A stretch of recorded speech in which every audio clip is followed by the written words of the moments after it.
season in charge head coach of your club, what is the feeling? What is the expectation? What can fans expect? The feeling is great, though I know that it's not going to be an easy one. It's going to be a tough task, for me and the entire technical team. So, but we're looking forward to a great season. You've let go of a lot of experienced people to bring in the youngsters. Is that the kind of culture that you want to bring in? Not to say that the older guys aren't playing for the badge, but you want people that are hungry and determined to turn the fortunes around. Yeah, it's quite true that we're looking for players that are determined, looking for players that are willing to win games. And it doesn't matter how sometimes they lose games, but what's key, is how they exert themselves in the field of play. And the stats are there for everyone to see that the players that we've released them for a reason, not because of we maybe have sort of like a personal vendetta or something. No, Kaizer Chiefs, they're in the business of football, and if the results are not forthcoming, then there's going to be a change, And even me as a coach, I know very well that there should be a way forward in terms of making sure that there's a direction to help the team and change things for the better. And if there is no direction or there is no change, then I must know that I'm going to lose my job, because they're in the business of football, and it's always going to be like that.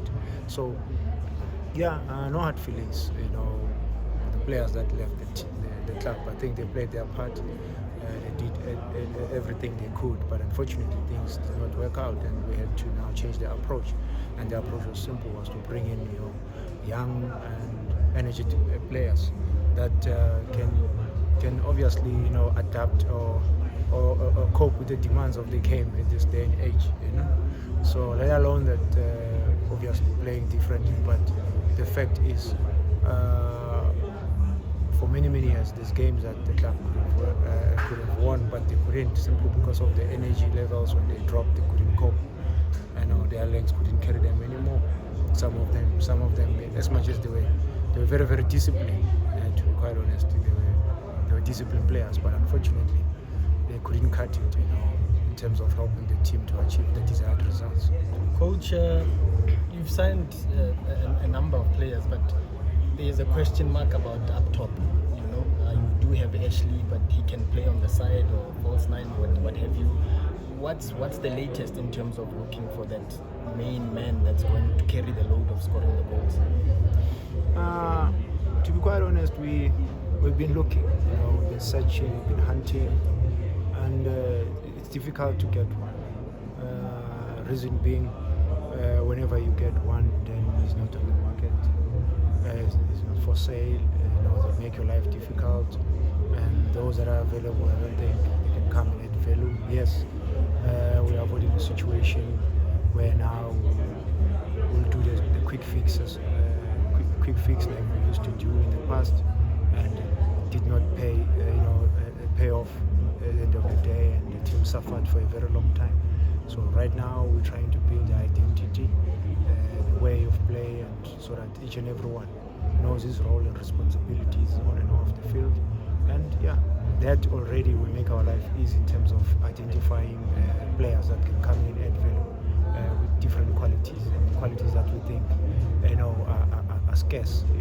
Because at the moment we have players who are similar, in terms of quality up front. So we need that one. Maybe can hold the ball for us, who's a good header of the ball, who's also a little bit aggressive, but who's also good technique. The ones that have been, for a lack of a better word, on trial or being assessed, not made a decision, or they're not good enough. Not what we. Coach, I just want to find out something. Social media was a buzz with you saying to a Mfundo Vilakazi, ungaltrepa ungayenzani mara le yokuguqa angifuni yokuguqa ngamadolo. And some were saying you are killing our flair.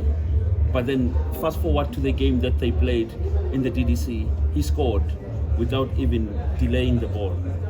Make us understand why you don't want him to do what, and any other player, of course. First and foremost, our people, they need to understand what is flair. If people in our country, they think flair is when you kneel down, wasting time, and not eliminating people, that's not fair. That's circus. You know, we have so much, talented players in this country, but I don't think we are guiding them properly. I don't think we are doing any justice to help the game to grow. You know, as much as we love the game, yes. If you can look at basketball in America, there's this freestyle, and they tell you straight that those freestyle players, they can't compete at the highest level in that league. Why? Because they're freestyle players. And the minute we accept that Kaizer football will never be close to DSTv football, because DSTv football is about it's business. You understand what I'm saying? And it's business simply because some of the players, they need to come, they need to go and represent our national team. Our ladies, they just made us proud recently. Did you see any of those players kneeling on the ball or kneeling on the ground, wasting time? But the entire country is happy today. Why? Because they went there for business. So we need to teach our players to understand that football is business today. And for that matter, football is a very, very short career. And like you said, Mfundo went on to play in the final against Stellenbosch. He didn't waste time. He scored a scorcher. And people are happy about it? Yes, they should be happy, because that's what we expect from Mfundo. Why? Because he's a great talent, and let's protect him rather than misleading the young men. There's so many other boys that you can talk about. We know, we've seen them there. They go and play in those tournaments. Can they cope in the PSL? They can't, because the game demands. So we have now special players like the Mfundos and many other young boys. Let's protect them while it's too early, because Mfundo can go and play for the national team and can be a star player. And what they're talking about when it comes to the difference between the Neymars and the Messis and them, the very same players that we're praising. We're praising Ronaldo today, but he's scoring goals at the age of 40, because that has been his trademark. So what is other players' trademark? Kneeling on the ball or kneeling on the ground and wasting time. We don't need that. We don't need that. Let's teach our own boys that football is business. We want to win a World Cup. I'm dreaming, that one day as a South African, at least before I die, at least let's play in the final of World Cup as a country, because we've been serving, the game for many, many years, but we've got nothing to show that we've been, at the international level. So let's try and build a squad that will go and compete at that level, and make us proud. At least final of World Cup, even if we don't win it, but final. But there is no way we can get to that level if we are still going to be allowing more players to kneel on the ground and waste time. Thanks, coach. Thank you so much, coach.